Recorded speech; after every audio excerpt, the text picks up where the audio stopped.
तपाईको आवाज हाम्रो आवाज मुक्त आवाज। जम्मै बगानेहरूलाई समस्त घर घडेरीको पर्जापट्टा देऊ। बगान श्रमिकका निम्ति न्यायिक न्यूनतम ज्याला लागू गर। ब्रिटिस विरुद्ध लडाईँ गरेर भारत स्वाधीन भएको पनि 77 वर्ष पार भयो, तर स्वाधीनताको यत्रो वर्ष बाद पनि देशका खटिखानेहरू चाहिँ यताका चिया वा सिन्कोना श्रमिकहरूले न्यायको किरण देख्न पाएका छैनन्। पहाडका सिन्कोना बगानहरूमा लगभग 60,000 मानिस बस्छन् भने दार्जिलिङ पहाड तराई अनि डुवर्सका चिया बगानहरूतिर लगभग 5 लाख भन्दा बढी श्रमिक परिवार तथा 11-12 लाख मानिसहरू बसोबास गर्ने गर्छन्। बल्ल चिया श्रमिकहरूको दैनिक हाजिरा 232 रुपियाँदेखि 250 रुपियाँमा पुगेको छ र मिनिमम वेज अझै पनि छैन। अर्कोतर्फ सिन्कोनामा मिनिमम वेजको नाममा केवल 302 रुपियाँ मात्रै दिइँदैछ। बजारको महँगाईले आकाश छुइसक्यो। कमाउनेहरूलाई नै थाहा छ कस्तो मुस्किलले चल्दैछ जीवन। सन् 2014मा चिया बगानहरूमा न्यूनतम ज्यालाको माग व्यापक रूपमा उठेको थियो। आन्दोलन चर्किँदा श्रमिकहरू बाटोमा ओर्लिए। सन् 2015मा न्यूनतम ज्याला निर्धारण र लागू गर्नलाई सल्लाहकार कमिटी गठन गरियो, तर सरकार र मालिक पक्षका लापरवाहीले गर्दा 8 वर्षसम्म कुनै रिपोर्ट आएन। चिया मजदुरहरूका निम्ति न्यूनतम ज्याला लागू गर्ने निर्णय त्यस्ताका त्रिपक्षीय बैठकमा पारित भए तापनि अझसम्म लागू छैन। बरु यसको विपरीत हालैमा त्रिपक्षीय बैठकको निर्णय अनुसार 27 अप्रिल श्रम विभागबाट 18 रुपियाँ हाजिरा बढाउने आदेश आएको थियो। त्यस विरुद्ध पनि कतिपय मालिकहरूले कोलकाता हाइकोर्टमा आवेदन दर्ता गरेर स्टे अर्डर ल्याए।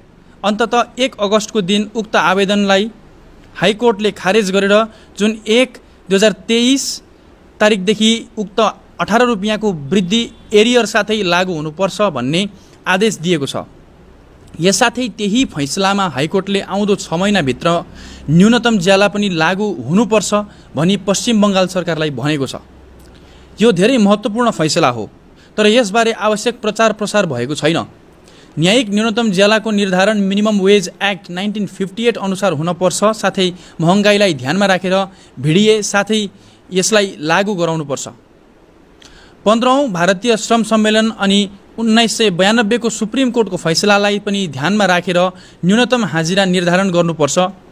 28 जुलाईको दिन सिन्कोना बगानमा काम गर्ने श्रमिकहरूको दैनिक हाजिरा 8 रुपियाँ बढाएर 294 देखि 302 गरिएको छ। यसरी न्यूनतम ज्यालाको नाममा केवल 302 रुपियाँ मात्र दिनु पटक्कै वैधानिक होइन। अहिलेको महँगाईमा जीवन धारण गर्नका निम्ति के चिया अनि सिन्कोना बगानहरूमा 250 अनि 302 को दैनिक हाजिराले पुग्छ र? प्रश्न एकदमै ठाडो छ अनि यसको उत्तर केवल सङ्गठित श्रमिक सङ्घर्षले मात्र दिन सक्छ। न्यूनतम हाजिराको नाममा सिन्कोना श्रमिकहरूलाई हावा मिठाई जबरजस्ती मुखमा कोचार्ने काम भइरहेको छ भने चिया श्रमिकहरूलाई अहिलेसम्म गरिबी रेखाको हाजिरामा नै आफ्नो जीविका चलाउन बाध्य बनाइएको छ यस मालिक र सरकार गठबन्धनले। त्यसैले अहिले बजारको भाउ अनि कानुनमा भनिएको गणित अनुसार एक दिनको न्यूनतम ज्याला 500-600 रुपियाँ हुनु नै पर्ने हो। हिल प्लान्टेसन एम्प्लोइज युनियनको माग यही हो। मिनिमम वेज तय गरिनुबारे 2021मा श्रमजीवी अधिकार अभियानद्वारा प्रकाशित पर्चाबाट एक धारणा पाउन सकिन्छ। 2 वर्षको महँगाईलाई व्यवस्था गर्दै त्यही हिसाबलाई नै पेश गर्दछौँ। डुवर्स तराई पहाडका मजदुरहरूको मिनिमम वेज न्यूनतम ज्याला कति हुनुपर्ने हो? न्यूनतम ज्याला निर्धारण गर्नु सरकारको अनिवार्य दायित्व हो। हाम्रो देशमा न्यूनतम मजदुरी अधिनियम सन् 1948 मा पारित भएर सन् 1957 मा भारतीय श्रम सम्मेलन ILC को 15औं अधिवेशनबाट न्यूनतम ज्यालाको निर्धारणको मानकहरू तय भएको थियो। एक परिवारमा 2 जना वयस्क र 2 जना नानीहरू, कुल 3 जना वयस्क उपभोक्तालाई एउटा इकाइ मान्नुपर्छ।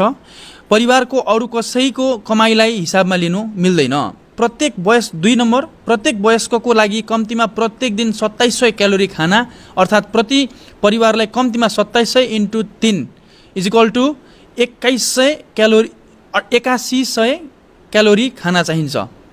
8100 क्यालोरी खाना चाहिन्छ। तेस्रो नम्बर, परिवारलाई वर्षमा 18 × 4 = 72 गज, अर्थात् महिनामा 5.5 मिटर कपडा चाहिन्छ।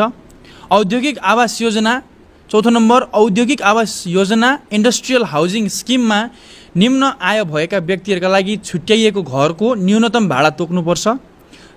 5 नम्बर इन्धन बत्ती आदिको लागि कुल न्यूनतम ज्यालाको 20% हुनुपर्छ। सन् 1992 सर्वोच्च अदालतले एक फैसलाले यस सिफारिसलाई केवल कानुनी मान्यता मात्र दिएन।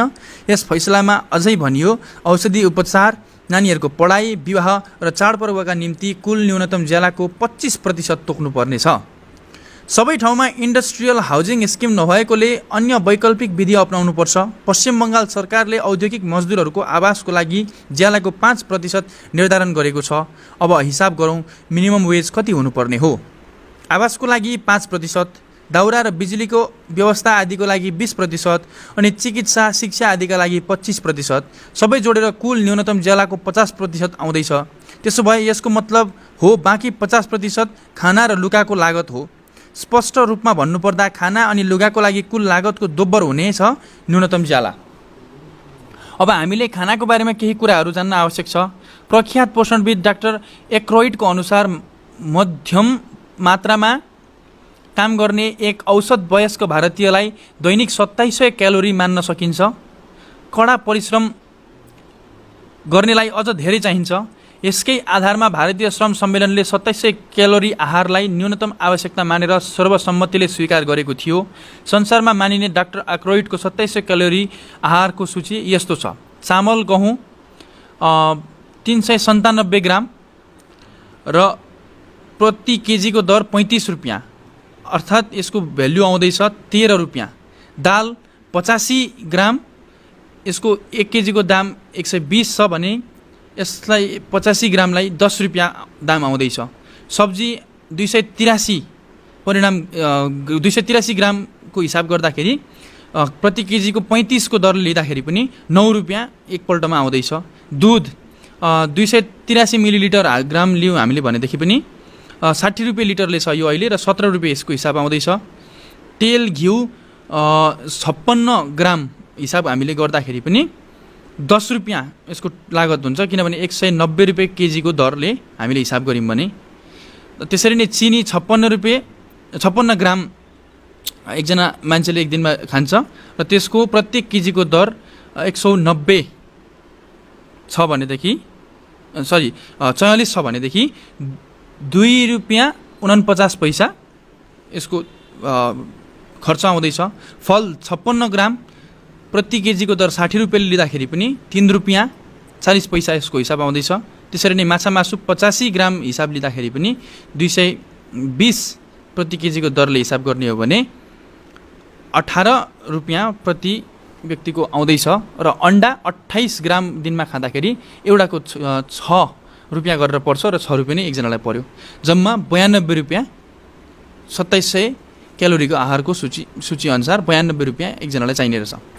परिवारलाई यस दैनिक हिसाबको 3 गुणा खाना दिनु चाहिन्छ। फेरि यसलाई 30 ले गुणा गरेर पुरै महिनाको खानाको खर्च प्राप्त गर्न सकिन्छ। अर्थात् 92.38 गुणा 3 जना परिवार र गुणा 30 अर्थात् 1 महिनाको खाना बराबर गर्दा 8314 रुपियाँ र 20 पैसा। अनि 5.5 मिटर कपडाको मूल्य आजको बजार भाव अनुसार 5.5 इन्टु 100 गर्दाखेरि 550 रुपियाँ आउँदैछ। पुरा महिनाको खाना प्लस लुगाको खर्च जोड्दाखेरि जम्मा 8864 आउँदैछ। हामीले पहिल्यै चर्चा गरेका थियौँ खाना अनि लुगाको लागि कुल लागतको दोब्बर हुनेछ मासिक न्यूनतम ज्याला, अर्थात् 8864.20 रुपियाँ 20 पैसा गुणा 2 गर्दाखेरि जम्मा 17728 रुपियाँ 40 पैसा आउँदैछ।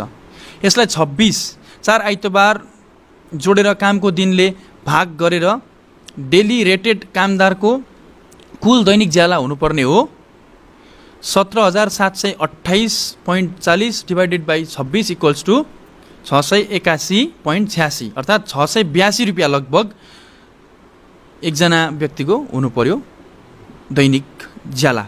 अब तपाईँ आफै सोच्नुहोस् कानुनी सहुलियत वा फ्रिन्ज बेनिफिटहरूको लागत घटाएपछि पनि यो राशि कति आउँछ। डेली रेटेड मजदुरहरूको न्यूनतम दैनिक ज्यालाको लागि त्यही राशि पाउनुपर्ने हो। नाना थरीका अनुमान लाउनुभन्दा यस वैधानिक आधारमाथि नै चर्चा गरौँ, आवाज उठाउनुहोस्। कानुन अनुसारको मिनिमम वेज 6 महिनाभित्र लागू हुनुपर्छ। अर्कोतर्फ अहिले घर घडेरीको पर्जापट्टा बारे निकै हल्ला भइरहेको छ। चिया बगानका बासिन्दाहरूलाई पर्जापट्टा दिनुपर्छ भन्ने कुरा सरकारले अन्ततः बुझेको छ। यो राम्रो कुरा हो। 5 डेसिमल अर्थात् 2174 वर्ग फिटको जमिनले श्रमिकहरूलाई पुग्दैन। दशकौँ पुरानो पर्जापट्टाको मागलाई के यसरी श्रमिकहरूको कुनै राय नलिई रातारात समाधान गर्न सकिन्छ र?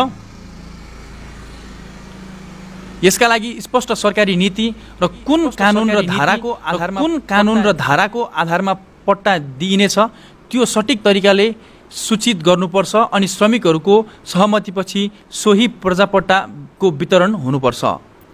चिया बगानको जमिन मालिकको लिज ल्यान्ड हो। त्यसबाट सरकारद्वारा जमिन रिज्युम गर्ने पहल अनि त्यो जमिनको चरित्र फेरेर बासिन्दाहरूलाई कुन कानुनहरूको आधारमा जमिन बाँडिनेछ यो कुरा सठिक तरिकाले भएन भने भोलिको दिनमा अन्योलता सिर्जना हुनेछ।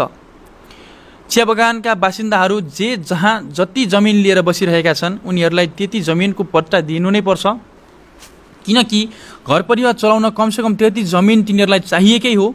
पर्जापट्टाबारे उग्र साम्प्रदायिक प्रचारलाई हामी विरोध गर्छौँ, किनभने त्यो हीन राजनैतिक उद्देश्यले गरिएको हो। बरु पुँजीपति मालिकहरूको राजमा जब सबै संसाधनमाथि मालिक वर्गले नै कब्जा जमाउन खोज्छ, बरु पुँजीपति मालिकहरूको राजमा सबै संसाधनमाथि मालिक वर्गले नै कब्जा जमाउन खोज्छ। त्यसैले हाम्रो माग हो मालिक पक्षले सजिलोसँग बिजनेस गर्न सकोस् भन्ने उद्देश्यले जुन प्रकारको नीतिहरू भारत र पश्चिम बङ्गालमा कानुन संशोधन गर्दै ल्याएको छ त्यसको हामी विरोध गर्छौँ। बाहिरबाट पैसा रुपियाँको थैलो बोकेर आउने कर्पोरेटलाई टी टुरिज्मका लागि चिया बगानका जमिन सुम्पिदिनु मान्दैनौँ। बरु यत्रो वर्षसम्म चिया बगानहरू बचाएर राख्ने मजदुरहरूलाई सुहाउँदो घर घडेरीको जमिन दिनुपर्छ र बगानको उत्पादकता बढाउन खाली ठाउँमा बिरुवा रोप्ने इनफिलिङ, प्रत्येक डेकमा पर्याप्त सिँचाइ प्रणाली अनि पुरानो गाछ उखेलेर नयाँ गाछ रोप्ने काम रिप्लान्टेसन हुनुपर्छ। मालिक वर्ग र सरकार साँच्चै नै बगान र उत्पादनशीलताबारे गम्भीर छ भने वैधानिक न्यूनतम ज्याला र पर्जापट्टा दिएर नै बगानहरूको उन्नतिका लागि आवश्यक पहल लिनुपर्छ। श्रमिकहरूले भारतका 77औं स्वतन्त्र दिवस बितिसक्दा पनि अहिलेसम्म न्यूनतम ज्याला र आफ्नो घर घडेरीको पट्टा पाएका छैनन्। भूमिहीन भएर गरिबी हाजिराले आफ्नो जीविका चलाउन बाध्य छन्। बिस्तारै श्रमिक अधिकारहरू क्रमैसँग विलीन भएर जाँदैछन्। मालिक पक्ष अनि म्यानेजमेन्टको हैकमवादी चरित्र हामी समक्ष अझै उजागर भएको छ। श्रमिकहरूको सबैभन्दा ठूलो शक्ति नै श्रमिक एकता हो अनि यस एकतालाई विभाजन गर्ने विभिन्न प्रकारको साम्प्रदायिक चुस्काहरू पनि हाम्रो समाजमा देखिन्छ। सत्ता अनि मालिक पक्षको साँठगाँठ धेरै पुरानो हो। त्यसविरुद्ध नजितिन्जेल जुझारु सङ्घर्ष जारी नै रहनेछ। झट्टैभन्दा झट्टै समस्त चिया बगानमा न्यायिक न्यूनतम ज्याला लागू हुनुपर्छ। प्रत्येक कमानवासीले आफ्नो जम्मै घर घडेरीको पर्जापट्टा पाउनुपर्छ। Hill plantation employees union HPEU।